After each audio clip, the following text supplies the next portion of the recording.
succeeded with us in 2004 were running fast, reforming their economies, who were regressing to intentiveness and ideological fallacies.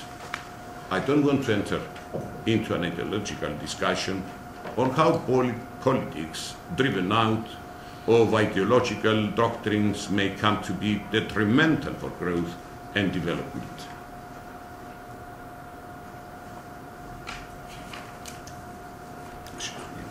I do respect all ideological stances, and I have repeated this several times back home. What I argue in favor of is that as we now live in knowledge-based societies and work in knowledge-based economies, it is time to move to knowledge-based politics. That is another reason that I really pay great attention to the role of academics and experts. And that is why, following a suggestion from the Nobel Prize Professor Pissarides, who was for years serving in this university, I have already declared my commitment to appoint, in case of election, a Council of Economic Advisors and an independent fiscal commission to ensure a constant flow of highly specialized advice and consultation with experts. Distinguished friends, I'm sure that you have understood by now that my conventional take on the Cyprus problem, as we, the Cypriot politicians, usually do while being abroad. I have tried to sketch, however, a way of thinking that guides my political philosophy. So based on this, I will try to reflect in the next few minutes on some of the dimensions of the Cyprus problem, and of course, I will be ready to answer any specific questions you may have. My message, however, is that we have to think out of the box. You see, part of the problem with the Cyprus problem is that we have been trapped for decades in the rhetoric of a problem. What it talk more about, it's how we got to it and less on how we get out of it. We spend more time in explaining why it hasn't been resolved so far rather than how we can bring about a solution. I am not denying the history of the problem. What I am saying is that we should think more in terms of the future than in terms of the past. We have to escape from the key of the conflict. If the founding fathers of the European communities had successfully managed to transform the European lands from battlegrounds to a single territory of peace, freedom and cooperation, our task should be to invest on this key to transform the Cyprus conflict into a Cyprus success story and an example for the wider area of the Middle East and the Balkans. That's why I have been firmly advocating that the EU should take over an enhanced role in the negotiations process. It is true that some years ago there was much more faith regarding the capacity of the Union to be catalyst for a solution. But there are reasons why this faith has weakened. On the one hand, we, Cypriots, did not ask for a more energetic and systematic involvement of the Union. On the other hand, the Union itself did not have a clear strategy on how to become a catalyst. And you know that in order to play such a role, it has to have leverage on Turkey. This necessitates a clear strategy for enlargement and a clear strategy on how to use its normative power. It's not adding to the Union's credibility that a country that is having accession talks does not recognize a member state which is holding now the rotating presidency of the Union. I have been underlying in several meetings I had with the head of states and governments and within the EPP summits that we are not against the European prospects of Turkey. We are in full support of the European integration of Turkey, provided that Turkey meets its obligation vis-à-vis the EU and the criteria of membership, and provided that she gives an end to the bigger historical and institutional anachronism in Europe today. I have personally traveled to Istanbul and Ankara, despite heavy criticism some years ago, to visit the Turkish Prime Minister, Mr. Erdogan, and to convey this message. We are ready to cooperate if Turkey is ready to make a decision that will end a historic disgrace that is going on in Europe. Right now, are 40,000 Turkish soldiers on the island, supposedly to protect not much more than 80,000 Turkish Cypriots. It's clear, it's actually one soldier for every 2 citizens. Of course, I'm not including the settlers or the attendant demographic changes which is carried out by Turkey. Constructive dialogue with the aim of transcending deadlocks and decades of mistrust, not only between Greek Cypriots and Turkish Cypriots, but more importantly, between Greek Cypriots and Turkey. If Turkey has a clear signal from the Union as far as concerns its European prospects and strong incentives in case of a settlement, then I'm confident that we can work out solutions to the issues of government and power sharing with our fellow citizens, the Turkish Cypriots. Institutional innovation and goodwill can guide our way towards finding practical solutions to long-lasting differences. The key, or the decisions makers, however, in moving forward are in Ankara, or the key is in Ankara, as we used to say. International mediators have to make sure that this key has to be first returned back to Cyprus. Only then, any negotiations between the two communities could really give over Cypriot ownership.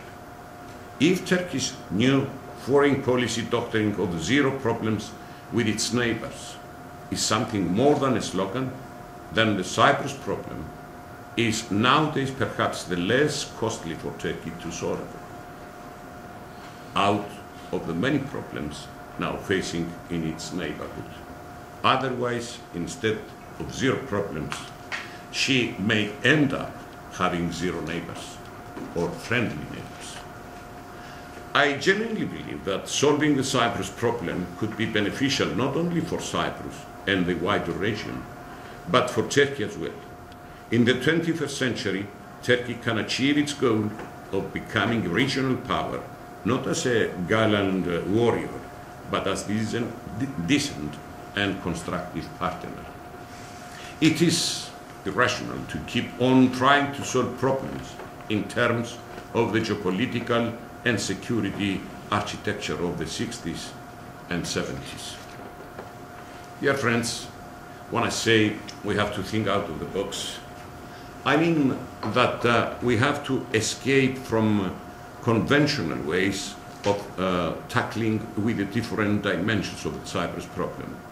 Einstein had once said that you can not do the same thing every day and expect to have a different result. Let me give you an example regarding this issue of security, which is actually one of the most troubling ones. Should the people give me the mandate in the coming elections, I will proceed with an application for membership into Partnership for Peace, and if the majority of the parties agrees, the Cyprus Republic will also apply for a NATO membership. The world has changed. There is no more Eastern and Western Bloc. Russia, with whom we maintain friendly relations, is a strategic ally of NATO. This is the context within which we have to work out solutions and to escape from anachronistic provisions of the 60s that proved to be unsuccessful. Following the same logic, I can also give you plenty of examples of how we could come up with solutions based on the European acquis and how these may change the context of negotiations. Suffice to mention the common currency. In the past, we were disputing as to which should be the currency of a federal Cyprus. Now, it is not needed because we have a common currency, the euro. But there is something more, something extremely important that can have a catalytic effect in overcoming the deadlock of the Cyprus problem. I have left it for the end, as it has been the most recent development, and that is the discovery of significant quantities of natural gas in the exclusive economic zone of Cyprus. This can be transformed into a highly promising project, which would not only safeguard the economic future of Cyprus, but could also offer very significant incentives for cooperation and development for neighboring countries. First of all, compatriots, the Turkish Cypriots, in case of a solution. But this could also be a great opportunity for Turkey to play a renewed constructive role that would reshape and indeed enhance its role in the region. Unfortunately, so far, Turkey refuses to see this prospects and remain anchored in a polemic rhetoric of threats. That's the wrong way to go through. Our decisiveness to find constructive solutions for common benefit is as sincere as our commitment to protect our national interests. If Turkey turns its back to the solution, we are determined to speedily proceed with the exploitation of our natural resources in consultation always with our partners in the Union. Ensuring the completion of the project means providing an alternative energy source for Europe so much needed. At the same time, we will advance our cooperation with our strategic partners, regionally and internationally, in order to secure our sovereign rights. Our will is to move on with the first option, but in the meantime, we are obliged to do everything needed to safeguard the second. I really hope that the Turkish leadership would see the new prospects that rise and would soon change its policies. The EU can again play a very significant role on the issue. There are a lot that can be done. I personally believe that we can promote new institutional tools that would enhance Europe's energy security and at the same time transform Eastern Mediterranean into a base of peace and development. When Robert Schuman was declaring the establishment of the European coal and steel community, he envisioned that Europe would become a place where war is not merely unthinkable, but materially impossible. This is my vision for Eastern Mediterranean. A reunited Cyprus could become a pillar of stability and democracy, but also a successful example for conflict resolutions that the region so hardly needs in order to transcend its past. Dear friends, we all need to transcend the past. We need a clear vision for the future, and we need a comprehensive strategy to move forward. That's why we need leadership. Leadership in Europe, leadership in our countries, leadership that can transform problems into opportunities. To this end, we need to improve our ability to change, and indeed our ability to change not out of necessity, but out of prudence and out of virtue. At the end of the day, Change is inevitable everywhere, but societies which manage to change quickly are those which will be the vanguards of the future. In our times, being slow might end up in being failed. So we have to learn how to change. I know it's difficult sometimes, but it is the only way to success. As Churchill has said, to change means to become better. To change often means to become perfect. This is our job as politicians, as political parties, as leaders, to transform behaviors by changing the rules that form attitudes to change the context.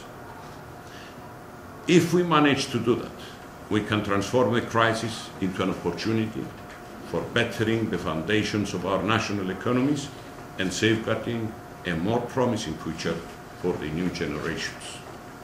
We can transform the crisis into an opportunity for the EU to move a step forward in the direction that its founding fathers have foreseen.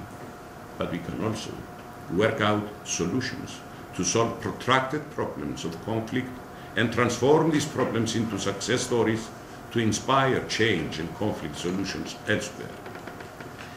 It needs vision, it needs strategy, and it needs leadership. Transformative leadership that is ready to change the rules, to change the context. A leader is not the one who makes the right among existing choices, but the one who helps to create new choices. I deeply believe that this should be the role of leadership, and this is what politics should be all about today. Thank you very much for being so patient to listen to me. Thank you. Thank you.